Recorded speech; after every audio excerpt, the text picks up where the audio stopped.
Hey guys, welcome back to Tip Tuesday. My name is Matthew Sturkey with Stone Mill Log and Timber Homes. Thanks for joining us this week.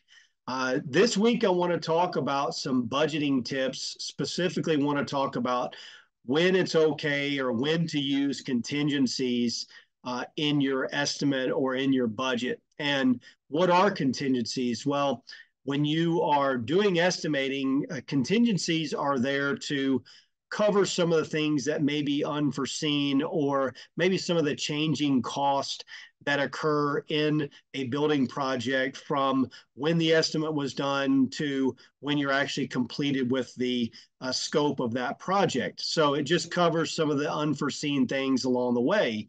And I really don't like the use of contingencies too much to cover all those things that are unforeseen because I'm a big fan of designing and budgeting and estimating based on a finished design and based on a finished set of selections for a specific property. So when you're doing actual budgeting, you're getting accurate cost estimates from subs and vendors and suppliers, and you're plugging those numbers in. Sometimes when allowances are used, which is basically just using a number to cover a specific line item in a bid, allowance for example, electrical fixtures or plumbing fixtures, or an allowance for certain finishes or cabinetry or countertops where selections haven't been made and you're just putting in a number to cover a specific line item.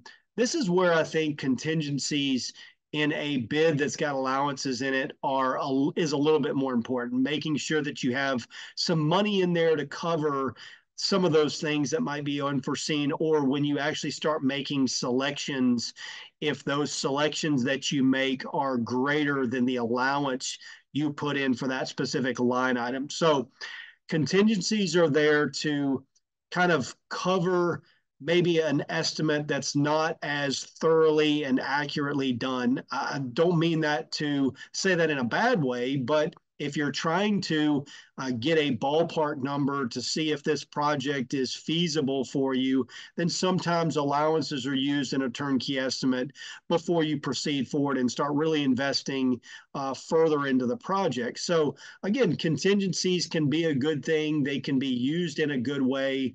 They can be used to cover some of those unforeseen things. And your percentage of contingency that you would put in a bid would go up as you put allowances into a project. It would go down if you are doing an actual budget where you're budgeting and estimating based on selections and based on a finished set of plans. So hopefully that makes sense. If you have any questions about the budgeting and estimating process, feel free to reach out to us. This is a really important time as we start to get into the spring building season. We are designing and estimating for a lot of clients, and this is a really good time to do this so that when weather breaks and you're ready to start breaking ground, all this design work and all this budgeting work is all behind you and you've got all that done. So just really wanted to stress that as we are talking to a lot of clients regularly this week and in previous weeks about budgeting. I just thought this might be a good tip and a good topic to talk about with when to use contingencies in your estimate. So hopefully this has been helpful.